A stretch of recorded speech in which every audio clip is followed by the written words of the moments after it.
إن الحمد لله نحمده ونستعينه ونستغفره ونعوذ بالله من شرور أنفسنا ومن سيئات أعمالنا من يهده الله فلا مضل له ومن يضلله فلا هادي له وأشهد أن لا إله إلا الله وحده لا شريك له وأشهد أن محمدا عبده ورسوله فإن أصدق الحديث كتاب الله وخير الهدي هدي محمد صلى الله عليه وسلم وشر الأمور محدثاتها وكل محدثة بدعة وكل بدعة ضلالة وكل ضلالة في النار. أعوذ بالله من الشيطان الرجيم.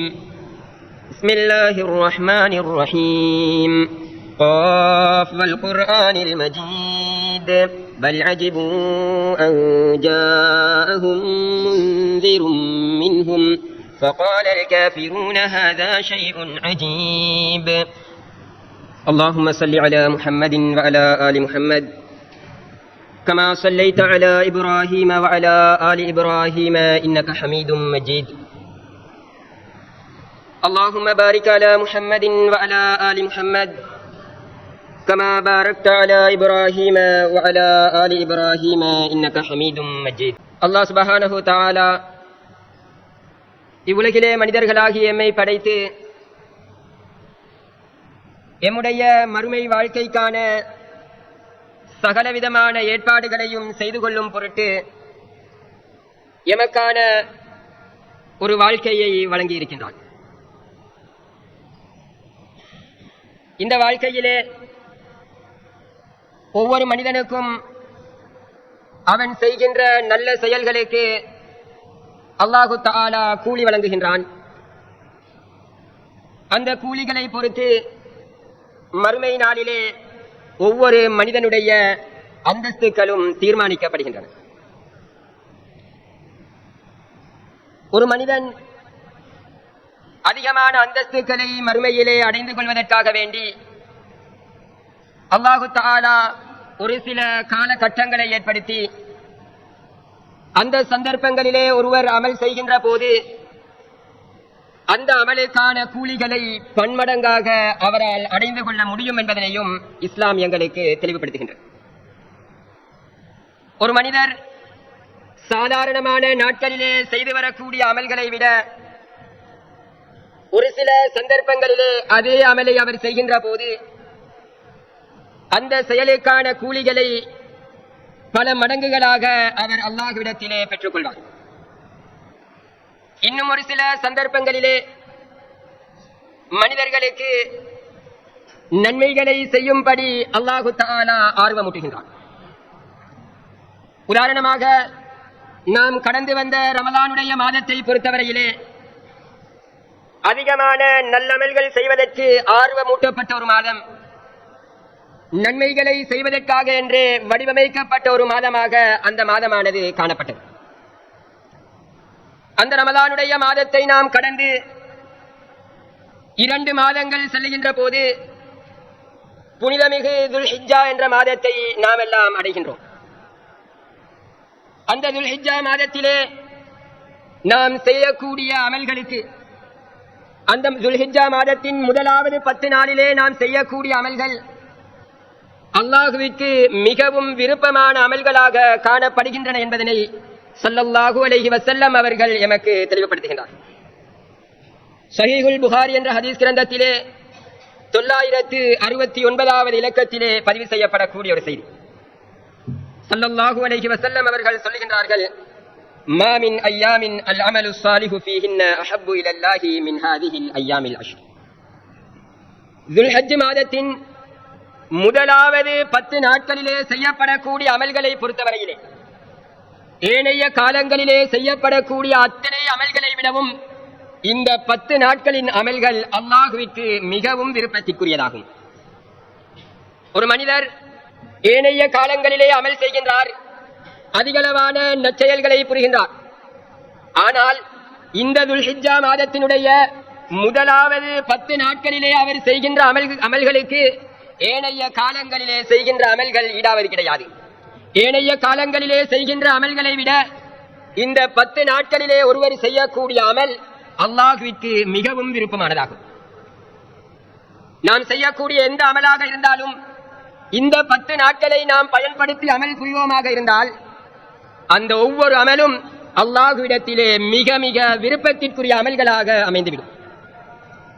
இந்த 10 நாட்களில் செய்யப்படக்கூடிய அமல்கள் எந்த அளவிற்கு அல்லாஹ்விற்கு மிகவும் விருப்பமானது என்பதனை தொடர்ச்சியாக இதே செய்தியிலே சொல்லப்படுகின்றது. ஃபகாலு யா ரசூலல்லாஹ் வலல் ஜிஹாது ஃபீ ஸபீலில்லாஹ்.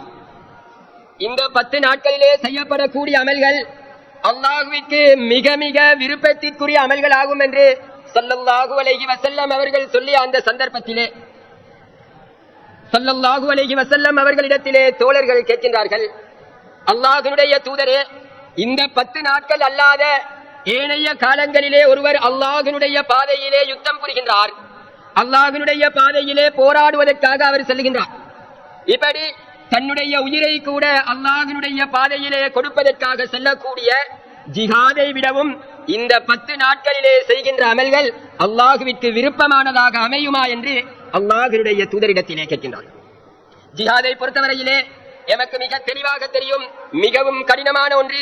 நான் சென்றால் திரும்பி உயிரோடு வருவோமா என்று கூட தெரியாது. அப்படிப்பட்ட அந்த ஜிஹாதை விடவும் இந்த 10 நாட்களிலே ஒருவர் அமல் புரிவது அல்லாஹ்விற்கு மிகவும் விருப்பமானதா என்று அல்லாஹ்வுடைய தூதரிடத்திலே நபித்தோழர்கள் கேட்கின்றார்கள். قال ولا الجهاد في سبيل الله ஸல்லல்லாஹு அலைஹி வஸல்லம் அவர்கள் பதில் சொல்லுகின்றார்கள், அல்லாஹ்வுடைய பாதையிலே யுத்தம் செய்வதை விட இந்த 10 நாட்களிலே செய்யப்படக்கூடிய அமல்கள் அல்லாஹ்விற்கு மிக மிக விருப்பத்திற்குரிய அமல்களாகும்.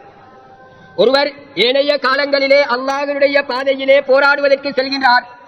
இந்த போராட்டத்திற்கு அவர் செல்வதை விட 10 நாட்களிலே புரிகின்றாரே அமல்கள், இந்த அமல்கள் அல்லாஹ்விற்கு மிகவும் விருப்பத்திற்குரியதாகும். இல்லா ரஜுலுன் ஹரஜ பினஃப்ஸிஹி வ மாலிஹி ஃபலம் யர்ஜி மின் ஸாலிக பிஷை. ஆனால் ஒரே ஒரு மனிதருடைய அமலை தவிர, அவர் யார் என்று சொன்னால், அவர் அல்லாஹ்வுடைய பாதையிலே போராடுவதற்காக புறப்பட்டு செல்கின்றார். தன்னுடைய செல்வங்களையும் அவர் அல்லாஹ்வுடைய பாதையிலே எடுத்துச் செல்கின்றார்.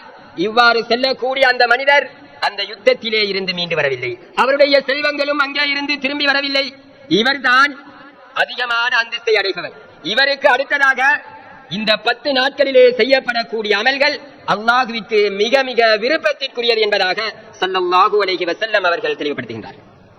எனவே இந்த 10 நாட்களிலே எந்த அளவிற்கு நாம் அமல்களிலே கவனம் செலுத்த வேண்டும் என்பதனை முதலாக நாம் ஒவ்வொருவரும் யோசித்து பார்க்க கடமைப்பட்டிருக்கின்றோம். அல்லாஹு தஆலா எம்முடைய நன்மைகளை நாம் அதிகரித்துக் கொள்ளும் பொருட்டு, மறுமையிலே அதிகமான பாக்கியங்களை பெற்றுக் கொள்ளும் பொருட்டு, சுவனத்திலே எமது அந்தஸ்துகளை நாம் அதிகப்படுத்திக் கொள்ளும் பொருட்டு இப்படியான ஒரு சில சந்தர்ப்பங்களை எங்களுக்கு ஏற்படுத்தி தருகின்றார். அந்த சந்தர்ப்பங்களை நாம் சரியாக பயன்படுத்தி அதிலே செய்ய வேண்டிய அமல்களை நாம் சரியாக செய்கின்ற போது நிச்சயமாக அல்லாஹ்வுடைய வாக்குறுதியிலே எந்த விதமான மாற்றங்களும் ஏற்படுவது கிடையாது. அல்லாஹு தஆலா வாக்களித்த பிரகாரம் அல்லாஹ்விடத்திலே ஏற்றுக்கொள்ளப்படக்கூடிய, அல்லாஹ்விற்கு மிக மிக விருப்பத்திற்குரிய அமல்களாக எம்முடைய அமல்கள் அமைந்துவிடும் என்பதனை இந்த செய்தியானது எமக்கு தெளிவுபடுத்திக் கொண்டிருக்கின்றது. எனவே இந்த துல்ஹிஜ்ஜா மாதத்தை அடையக்கூடிய நாங்கள் நாளை அல்லது நாளை மறுதினம் அந்த மாதத்தை நாம் எல்லாம் அடைய இருக்கின்றோம். அந்த மாதத்தினுடைய முதலாவது 10 நாட்களையும் நாம் சரியாக பயன்படுத்திக் கொள்வோமாக இருந்தால், அதனை பிரயோசனப்படுத்த வேண்டிய முறையிலே அதை நாம் பிரயோசனப்படுத்திக் கொள்வோமாக இருந்தால் நிச்சயமாக ஏராளமான கூலிகளை அல்லாஹ்விடத்திலே எம்மால் அடைந்து கொள்ள முடியும். இந்த 10 நாட்களை சாதாரணமான ஏனைய நாட்களை போன்று நாம் கடந்து விடுவோமாக இருந்தால், ஏனைய நாட்களிலே நாம் எப்படி இருக்கின்றோமோ அதே அமைப்பிலே இந்த 10 நாட்களையும் நாம் கருதி அதனை நாம் பாழ்படுத்துவோமாக இருந்தால் அல்லாஹ்விற்கு விருப்பத்திற்குரிய வகையிலே அமல்களை புரிவதற்கு எம்மால் முடியாமல் போய்விடும். எனவே இந்த 10 நாட்களை பற்றிய சிந்தனையை எமது உள்ளங்களிலே நாம் ஆழமாக பதித்து வைத்து இந்த 10 நாட்களை நாம் சரியாக பயன்படுத்துவதற்கு நாம் ஒவ்வொருவரும் முயற்சி செய்ய வேண்டும். அகூலு கௌலி ஹாதா அஸ்தக்ஃபிருல்லாஹ் லீ வ லக்கும்.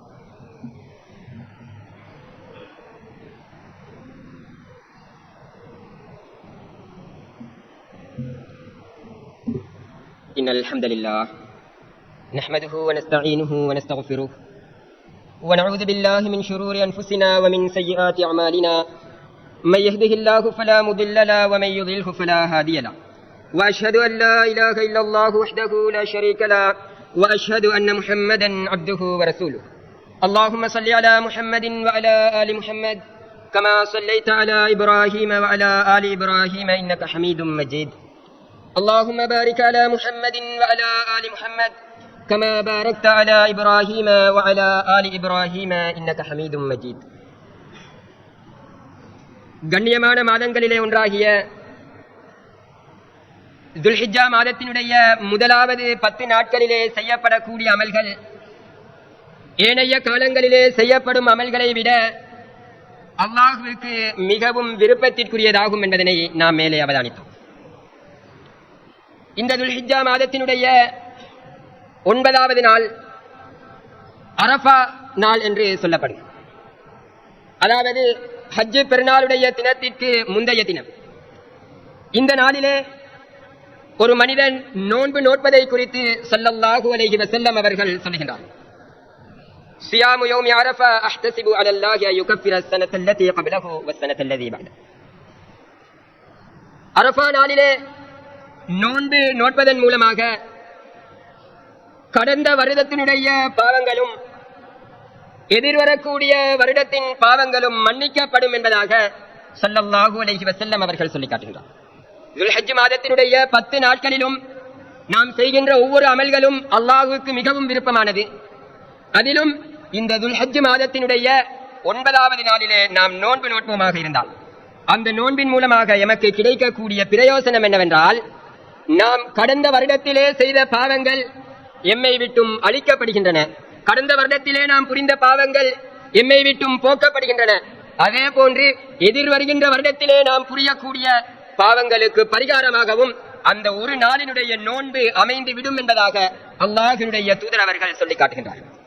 எனவே இப்படியான பாக்கியங்கள் நாம் ஒவ்வொருவரும் அதனை அடைந்து கொள்வதற்கு முயற்சி செய்ய வேண்டும். இப்படியான சிறப்புகளை இஸ்லாம் குறிப்பிட்ட ஒரு சில சந்தர்ப்பங்களிலே எங்களுக்கு ஏற்படுத்தி தருகின்றது. அப்படியான சந்தர்ப்பங்களை நாம் அடைந்து கொள்கின்ற போது நாம் அதனை சரியாக பயன்படுத்தி அதிலே சொல்லப்படக்கூடிய பாக்கியங்களை நாம் அடைந்து கொள்ள வேண்டும். அதே போன்று இந்த துல்ஹிஜ்ஜா மாதத்தினுடைய 9வது நாளை குறித்து ஸல்லல்லாஹு அலைஹி வஸல்லம் அவர்கள் சொல்கின்றார்கள். ஸஹீஹ் முஸ்லிமிலே 3354வது இலக்கத்திலே பதிவு செய்யப்படக்கூடிய ஒரு செய்தி. மாமின் யோமின் அக்ஸர மின் அன் யுஅதிகல்லாஹு ஃபீஹி அப்தன் மினன் நாரி மின் யோமி அரஃபா. அல்லாஹு தஆலா அரஃபா நாளிலே நரகத்திலே இருந்து விடுதலை அளிக்கக்கூடிய அளவுக்கு ஏனைய நாளிலே மனிதர்களை நரகத்திலே இருந்து விடுதலை கொடுப்பது கிடையாது.